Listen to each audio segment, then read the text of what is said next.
Are we in the midst of an enormous tech bubble? There was this humongous boom, according to data from NFT Go, and then a significant drop-off. Despite its meteoric rise, the question here on Wall Street is whether Bitcoins are a good investment for average Americans, or is it a bubble ready to burst? If you're stupid enough to buy it, you'll pay the price for it one day.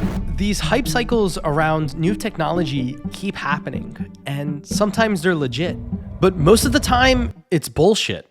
The problem is that it takes a long time until we find out who's swimming naked.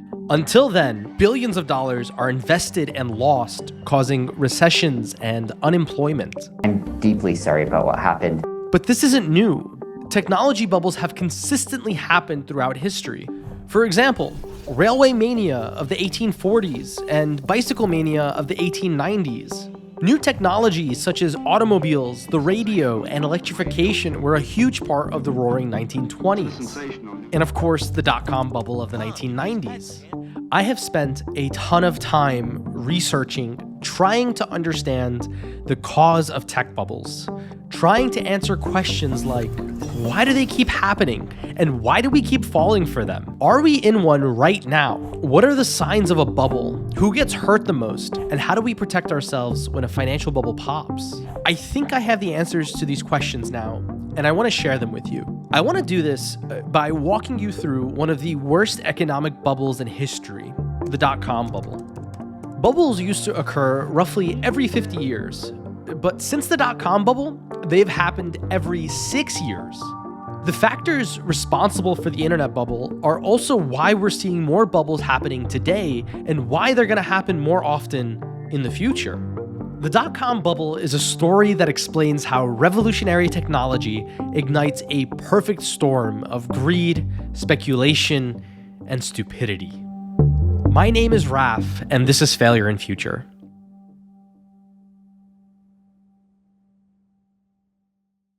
In the early 90s, tech wasn't a field you went into to make a lot of money. Computers were something only nerds and losers used. That is, until 21-year-old Mark Andreessen came on the scene. If you don't know who he is, he changed your life more than Elon Musk, the iPhone, and Facebook combined. You see, back then, the internet was used only by academics and researchers. It only supported text, and it barely worked.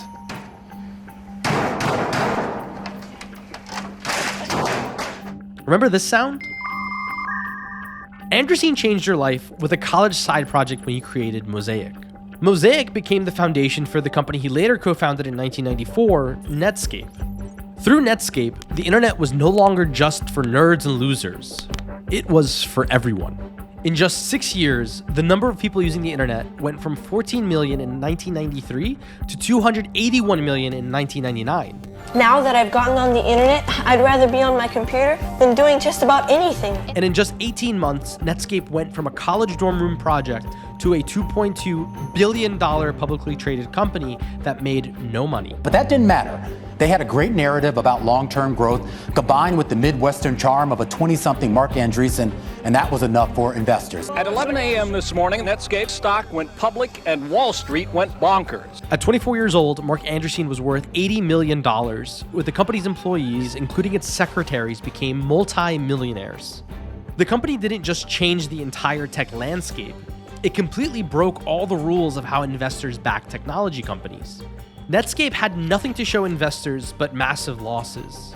But its stock price explosion created a precedent. You no longer needed to show profits, you just needed to show rapid growth. Figuring out how to make money off the internet was a problem for another time. So this brings us to rule number 1 of tech bubbles. Every tech bubble starts with a spark, a moment. In 1830, the steam-powered train revolutionized Great Britain, but it was a successful rail line connecting the cities of Liverpool and Manchester that sparked railway mania. In 1890, people learned that adding a chain and an inflatable tire to a bike made it much more comfortable to ride. This caused everyone to lose their minds, which became bicycle mania. In the 1920s, the rise of mass production led by Ford and electrification led by Edison caused the stock market boom, which was part of the roaring 20s. Every bubble has something you can point to and say, that's where it started. After the wild success of Netscape, everyone wanted a piece of the internet. Guys like Jeff Bezos quit their jobs in investment banking, where they were already making millions, to start their own internet companies. Elon Musk dropped out of his Stanford PhD program to start his first company. The computer programmer went from their mother's basements to becoming the modern-day rock star. This was a new era, and all the rules of investing no longer applied. 2 MBAs, a good slide deck, and a good domain name ending in .com equaled millions in venture capital funding. The main lesson from Netscape's success is that you can't have any revenue if you want your company to be worth $1 billion. If you did, the company's potential would be considered limited. This led to absolute insanity. Companies with a billboard advertising a website that didn't exist got acquired for $100 million. Investment bankers were like Girl Scouts, going door to door, offering to IPO any tech company that had just moved into their office. Then brain-dead analysts would pump up these stocks on Bloomberg TV as the next big thing, and dentists would quit their jobs to day trade these stocks. This is how Mark Cuban became a billionaire with a website that barely had any users. In fact, Yahoo's acquisition of Mark Cuban's Broadcast.com is widely considered to be the worst acquisition of all time. During this time, the Nasdaq increased by over 800%. Thousands of people became millionaires and about 100 became billionaires. It seemed like the money printing machine was never going to stop. What you've got now is that this money machine, the internet, the information technology revolution, it's a hell of a mouthful to say, but it's a very profitable mouthful worth saying. Now, we all know what happens next. But before we get into it, a lot had to happen to turn stupidity and speculation into an unmitigated financial catastrophe. This brings us to rule number 2 of financial tech bubbles. The underlying asset driving a financial bubble must be really easy to buy, meaning the thing everyone is going crazy over needs to be so that your idiot cousin with a couple $100 can buy it. Crypto bros were the worst. In this case, we're talking about bullshit.com stocks. You see, buying these stocks as a retail investor is a new idea that started in the 1990s. The number of Americans who owned a stock doubled from 1989 to 1998. And at its peak, roughly 1/3 of all Americans owned a stock. Or just go to E-Trade and save it. Boom. Thanks to companies like E-Trade that allowed your average moron to trade stocks, and expanded 401k plans and mutual funds containing these shit tech stocks, the dot-com bubble went from your standard tech hype cycle to a bubble that set back the tech industry by at least a decade. And the stupidity doesn't just end there.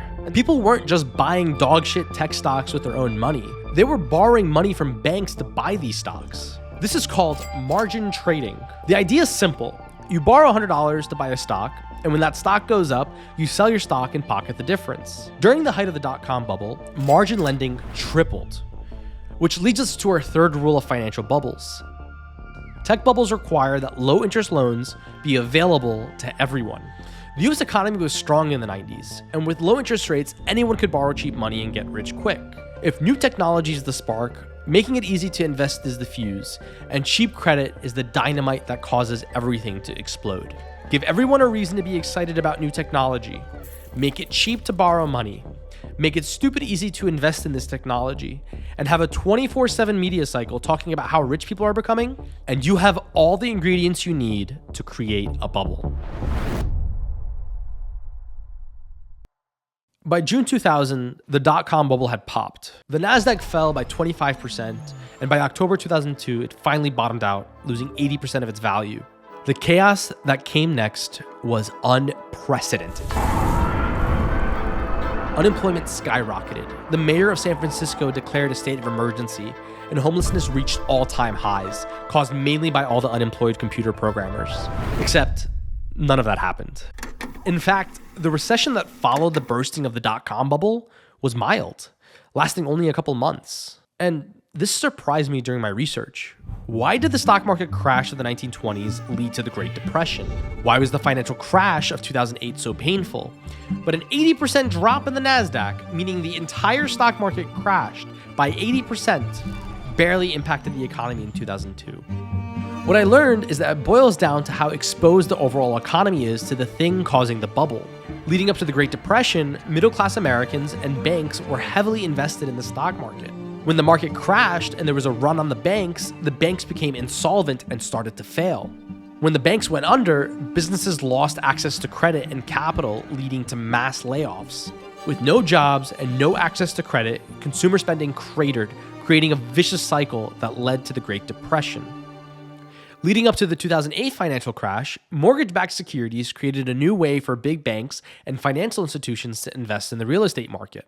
Banks got greedy and were lending to home buyers who couldn't afford these loans. They would then package these shit mortgages and sell them to investors all around the world. When borrowers couldn't repay their loans, mortgage-backed securities became toxic waste, and the banks exposed to them collapsed. The closing numbers on the markets today, at one point the market fell as if down a well, over 700 points. The only thing that prevented the Great Recession from turning into a full-blown depression was that governments worldwide stepped in to bail out the banks. And if there's one thing that has unified Democrats and Republicans, and everybody in between, it's that we all hated the bank bailouts.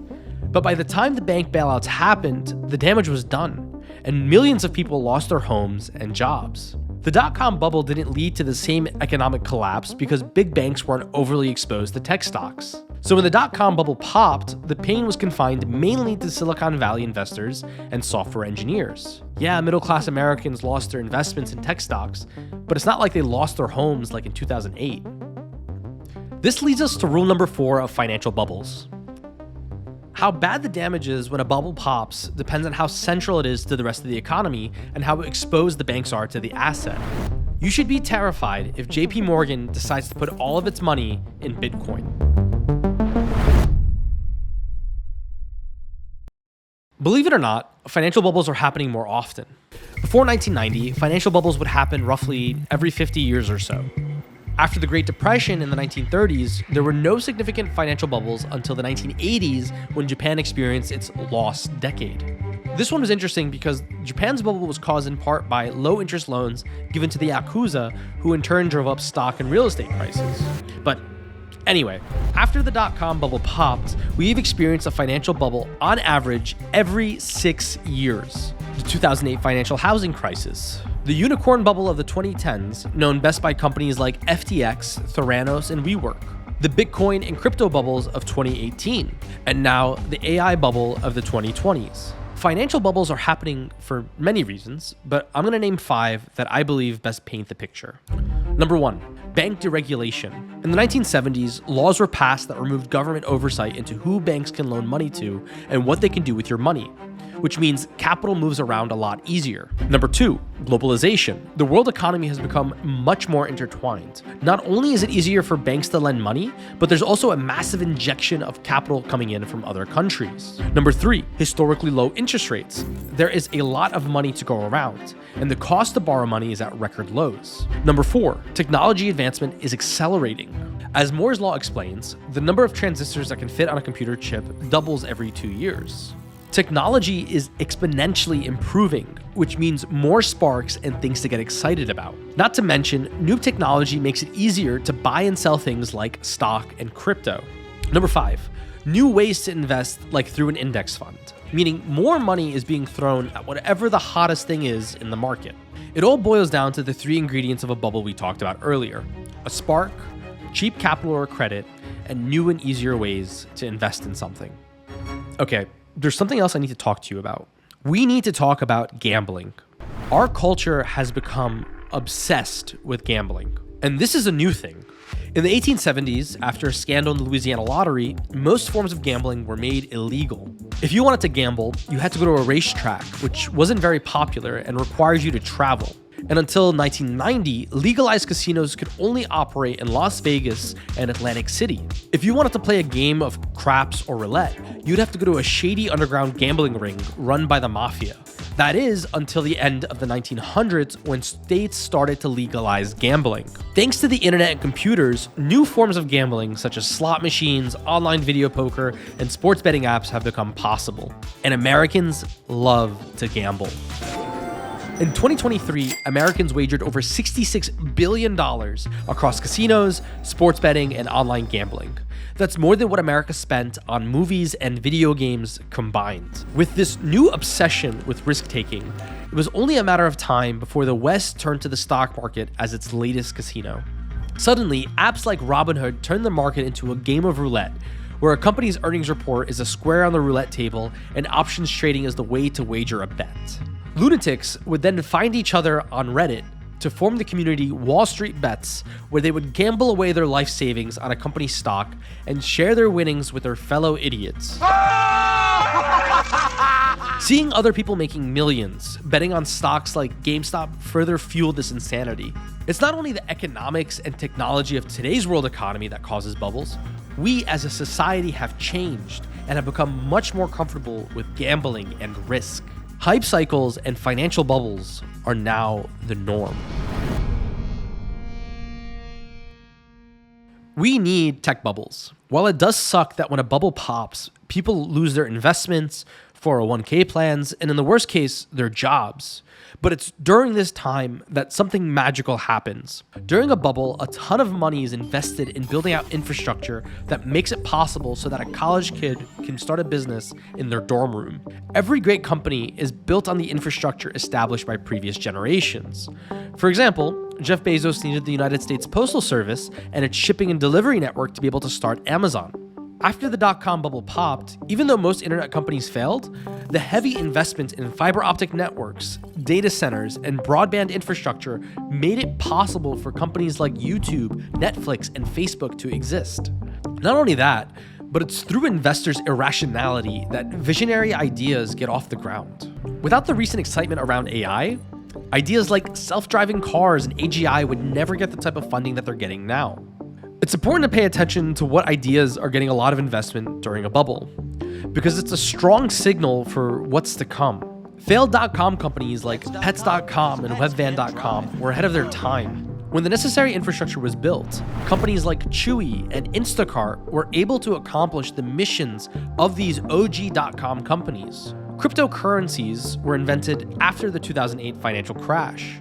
People have become skeptical of their governments and how big banks can manipulate markets. And with inflation being at record highs, I can understand the desire to have a currency that is not at the mercy of whoever's sitting in office. In fact, cryptocurrencies are becoming much more prevalent in developing countries like Venezuela, where hyperinflation is a huge issue. Now, that doesn't mean go invest everything you own in Bitcoin. If you knew that smartphones were going to be the next big thing in the late 90s, you might have invested all your money in Nokia. I don't know what shape crypto will take in the future, but decentralization is a powerful idea that I don't think is going anywhere. And it's an important thing to recognize that. Same for ideas like artificial intelligence and virtual reality. Right now, we're in the early innings with these ideas, and it's only after the dust has settled and the bubbles have popped that it becomes clear where the future is taking us. But until then, avoid speculation and putting your money into something just because you see the price going up. Recognize the signs and know the difference between gambling and investing.